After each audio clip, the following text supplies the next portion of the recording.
Hello everyone, मैं doctor Mayuri Tiwari. Welcome to my channel. दोस्तों, आज हम गर्मियों के सबसे मोस्ट कॉमन प्रॉब्लम है हीट स्ट्रोक, उसके बारे में इस वीडियो में डिस्कशन करेंगे। हीट स्ट्रोक का कारण क्या है, इसके सिम्टम्स अपने को क्या क्या मिलते हैं, इसके लिए क्या प्रिवेंशन लिया जाए, ये सब चीज़ें इस वीडियो में अपन डिस्कशन करेंगे। सबसे पहले अपन ये देखते हैं कि हीट स्ट्रोक होता क्यों है। हीट स्ट्रोक होने का सबसे मेन कारण है कि जब एटमॉस्फेयर का जो टेम्परेचर रहता है वो बहुत बढ़ रहा है और ह्यूमन बॉडी का जो टेम्परेचर 98.4 डिग्री फ़ारेनहाइट रहता है, अगर लंबे टाइम तक के एटमॉस्फेयर के बढ़े हुए टेम्परेचर में अगर अपन कांटेक्ट में है, डायरेक्ट जो सन एक्सपोज हो रहा है अपनी बॉडी में, अगर लंबे टाइम तक के अपन किसी भी रीज़न से अगर सन कांटेक्ट में है तो अपने बॉडी में एक हाइपोथैलेमस, जो ब्रेन में एक ग्लैंड्स रहती है हाइपोथैलेमस, वो एबनॉर्मल वर्क करने लगती है और उसके एबनॉर्मल वर्क करने के कारण बॉडी का टेम्परेचर बहुत बढ़ने लगता है, जिसके कारण अपने को हीट स्ट्रोक होता है। अब हीट स्ट्रोक अगर मान लो हो भी गया है तो उसके लिए अपने क्या साइन सिम्टम्स ऐसे दिख रहे हैं जिसको अपन देख के पहचान सके कि इनको हीट स्ट्रोक हुआ है। तो उसके लिए सबसे बड़ा है कि अपने को एक तो हिस्ट्री मिलेगी कि वो लंबे टाइम तक के अगर अपन सन के कॉन्टैक्ट में रहे। दूसरा कि मतलब सीवियर बॉडी जो टेम्परेचर रहेगा वो इंक्रीज होने लगेगा, तेज स्पीड से बढ़ने लगेगा बॉडी टेम्परेचर। इसके अलावा हेडेक है और वोमिटिंग है, नौशिया है, चक्कर आना है और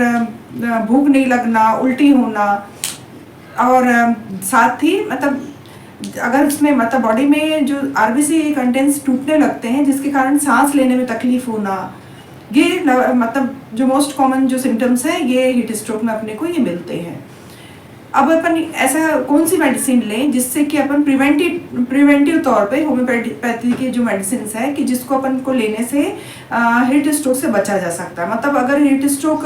नहीं है, नॉर्मल पेशेंट भी है, जो नॉर्मल इंसान है, अगर वो हीट स्ट्रोक से बचना चाहे तो ऐसी कौन सी मेडिसिन ले जिससे उसको हीट स्ट्रोक से बचा जा सके। तो उसके लिए होम्योपैथी में बेस्ट मेडिसिन है ग्लोनाइन। ग्लोनाइन 30 CH की पोटेंसी में अगर अपन 2 ड्रॉप्स मॉर्निंग में खाली पेट डायरेक्ट टंग पे ले रहे हैं और इवनिंग में भी वैसे ले रहे हैं, 2 टाइम अगर अपन 2 ड्रॉप ले रहे हैं, किस सीज़न में जब अपन को बाहर जाना हो, मतलब डायरेक्ट सन कांटेक्ट में जाना हो, अब उनको बहुत ज़रूरी काम है, जाना है, तो अपन 2 ड्रॉप 1 से 1.5 घंटा पहले, कहीं पे भी बाहर जाने के पहले अगर अपन ग्लोनाइन 30 CH की ले लें तो हीट स्ट्रोक की संभावनाएं खत्म होती हैं। थर्ड है कि प्रिवेंशन। सबसे ज़रूरी चीज़ें हैं जो वो तो है कि प्रिवेंशन, कि कैसे प्रिवेंट करें अपने आप को कि अपने को हीट स्ट्रोक हो ना।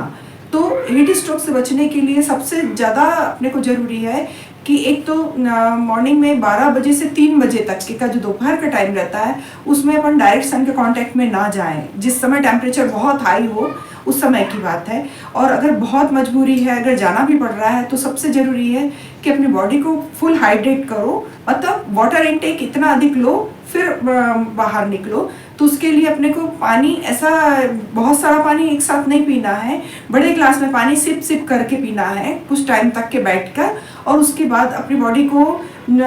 ऐसे कवर करके रखो कॉटन क्लॉथ से कि सिर, सबसे पहला है कि सिर बचाना, कि अपने हेड को पूरा कॉटन क्लॉथ से कवर करो, अम्ब्रेला से, कपड़े से, किसी से भी ढक के रखो, और वाटर इनटेक लेके निकलो। पानी अगर अपन बहुत अधिक मात्रा में लेते हैं तो डिहाइड्रेशन की संभावनाएं नहीं रहती, क्योंकि बॉडी में जब जैसे ही अगर अपन बॉडी में पानी कम है और अपन बाहर धूप में निकले तो बॉडी में से पानी फिर कम होने लगता है और डिहाइड्रेशन के कारण हीट स्ट्रोक की संभावनाएं बहुत बढ़ जाती हैं। और फिर अगर अपन को प्रिवेंशन तौर पे लेना है तो एक हमने आपको बताया कि ग्लोनाइन जो मेडिसिन है ये लेके निकलें। और अगर फिर गर्मी का सीज़न है, इसमें बहुत सारे ऐसे फ्रूट्स आते हैं जो कि जिसमें बहुत अधिक मात्रा में वाटर रहता है, जैसे तरबूज है, खरबूज है, इस टाइप के फ्रूट्स का बहुत अधिक मात्रा में इंटेक करें गर्मी की सीज़न में। और इस टाइप का जो प्रिवेंशन, अगर कुछ नहीं समझ में आ रहा तो 1 ग्लास पानी अगर अपन ले रहे हैं उसमें 1 चम्मच शक्कर और 1 चुटकी नमक डाल के घोल के अगर पी के निकल रहे हैं तो भी लू से बचने की संभावनाएं रहती हैं। कुछ जो और भी होम्योपैथी मेडिसिन हैं जिसमें अगर अपन अगर किसी पेशेंट को लू लग गई है तो उनको कौन सी मेडिसिन देना, तो सबसे फर्स्ट जो मेडिसिन आती है कि सडन ऑनसेट, अगर कोई भी जो डिसीज का आक्रमण है तुरंत सबसे पहले आते साथ ही, जैसे गर्मी में वगैरह वैसे ही अगर अपन को लू लग गई और पूरे साइन सिम्टम्स फुल दिखाई दे रहा है, तो सबसे फर्स्ट मेडिसिन है एक्यूट कंडीशन के लिए एकोनाइट नेपेलस। 30 CH पोटेंसी में ऐसे पेशेंट को 15-15 मिनट में जल्दी जल्दी देना चाहिए। 5-7 डोज देने के बाद धीरे से ये मेडिसिन जैसे ही रिलीफ लगे तो उसको कम कर दें। फिर सेकंड है बेलाडोना, कि बेलाडोना के जो साइन सिम्टम्स पेशेंट पे दिखाई देते हैं वो ऐसे दिखाई देते हैं कि अगर पेशेंट को हीट स्ट्रोक हुआ है तो उसकी बॉडी में मतलब हेड में इतना कंजेशन दिखेगा कि उसको सीवियर हेडेक होगा। और हेडेक भी ऐसा होगा कि वो मतलब बाहरी जो भी इन्फ्लुएंस जो चीज़ें हैं, जैसे थोड़ा सा शोर हो रहा है तो उससे उसको बहुत परेशानी हो रही है, लाइट जल रही है तो उससे उसको बहुत तेज परेशानी हो रही है, आंख नहीं खुल पा रही, आंखों में बहुत अधिक रेडनेस है, फेस में अपने को रेडनेस बहुत मात्रा में झलक हो रही है कि चेहरा एकदम लाल तमतमाया हुआ सा दिख रहा है, और उसको शोर बिल्कुल पसंद नहीं हो रहा है, आंख खोल नहीं पा रहा है। तो इस प्रकार के जो सेंसेशन अगर अपन को जो भी सिम्टम्स मिल रहे हैं वो पेशेंट मतलब बहुत सेंसिटिव हो जाता है, छोटी छोटी सी चीज़ के लिए इसमें सेंसेशन दिखने लगता है, तब अपन को बेलाडोना देना है। बेलाडोना भी उसी पोटेंसी में देना है कि 30 CH की जो मात्रा लेना है और 1-1 घंटे में वो पेशेंट को रिपीट करना है। 5-7 डोज देने के बाद धीरे धीरे वो डोज को कम कर देना है। 3 बार 4 बार जैसे पेशेंट में अगर सिम्टम्स अपन को कम दिखने लगे तो फिर उस मेडिसिन को बंद कर देना है। थर्ड मेडिसिन है ग्लोनाइन, नाइट्रम कार्ब, ऐसी बहुत सारी मेडिसिन हैं जो कि उनके साइन सिम्टम्स के आधार पर, यानी होम्योपैथी में मेन बेस है कि जो मेडिसिन के साइन सिम्टम है अगर वो पेशेंट में दिखाई दे रहे हैं तो वो मेडिसिन उसके लिए सुटेबल रहती है। इस प्रकार से जो मेडिसिन को सेलेक्ट करना है और फिर हीट स्ट्रोक के पेशेंट को इनको देना है।